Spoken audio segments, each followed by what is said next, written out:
Alguém já parou para pensar em como seria, de verdade, o outro lado? Nessa análise, a gente vai mergulhar num relato pessoal fascinante sobre a chegada no além. E é uma jornada, viu? Uma jornada que vira de cabeça para baixo tudo o que a gente poderia imaginar. A maioria das pessoas tem alguma ideia do que esperar depois da morte, não é verdade? Pode ser algo meio vago ou uma cena completa na cabeça. O narrador dessa história não era diferente. Na verdade, ele tinha uma visão incrivelmente detalhada, quase cinematográfica, do que estava por vir. Tá, mas como era essa visão? Bom, a primeira parte da nossa jornada leva a gente direto para dentro da imaginação do narrador. E lá, o que a gente encontra é um lugar cheio de imagens, sabe? Todas elas moldadas por séculos de tradição religiosa e cultural. Olha, a primeira cena que ele esperava ver era quase cômica. Ele não imaginava São Pedro como um guardião glorioso, não. A imagem era mais a de um funcionário público celestial, um chefe de seção, talvez meio cansado, de óculos de tartaruga, ali analisando um monte de relatórios e mapas da chegada das almas. E não era só sobre as pessoas, não. A própria geografia desse além imaginado era uma coisa épica. Pensa numa metrópole divina, sabe? Com avenidas gigantescas, praças, tudo com nomes grandiosos, um lugar projetado nos mínimos detalhes para o descanso eterno dos justos. E qual seria a trilha sonora desse lugar? Bom, a atmosfera esperada era, nada menos que divina. Imagina só, Santa Cecília tocando sua harpa, acompanhada por um coro, criando uma harmonia perfeita. Uma música capaz de apagar qualquer dor e acalmar qualquer sofrimento. E claro, o céu estaria lotado de celebridades. O narrador esperava encontrar um verdadeiro quem é quem do calendário católico. E todo mundo exatamente como a gente vê nas imagens, sabe? Participando de missas de gala, festas comemorativas, uma grande celebração. Só que, como muitas vezes acontece na vida, a realidade tinha outros planos. Essa visão toda grandiosa, perfeitamente organizada, estava prestes a bater de frente com a verdade. Então, vamos acompanhar o começo dessa desconstrução. E tá aí, com uma simplicidade que chega a doer, o narrador admite a sua primeira e mais profunda decepção. Aquele céu católico, com toda a sua pompa, sua música, seus personagens famosos, ele simplesmente não foi encontrado. Bom, diante desse vazio, surge uma nova hipótese. Se o paraíso celestial não era real, talvez a resposta estivesse em outro lugar.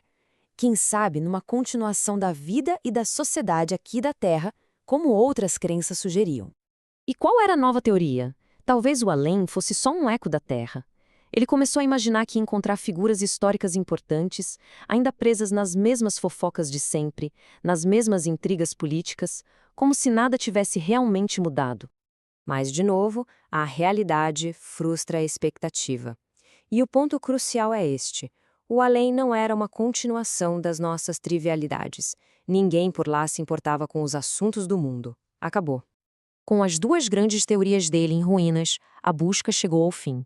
Mas foi justamente nesse vazio de expectativas que algo totalmente novo e completamente inesperado começou a surgir. E aqui a gente consegue ver esse contraste de um jeito muito claro, né? De um lado estava toda aquela fantasia super complexa, santos, anjos, papas, até fofoca terrena, e do outro lado, a realidade que era de uma simplicidade que chega a surpreender. Um casarão confortável, um silêncio profundo e paz. Então, esse era o cenário real. Não um palácio divino, mas um casarão.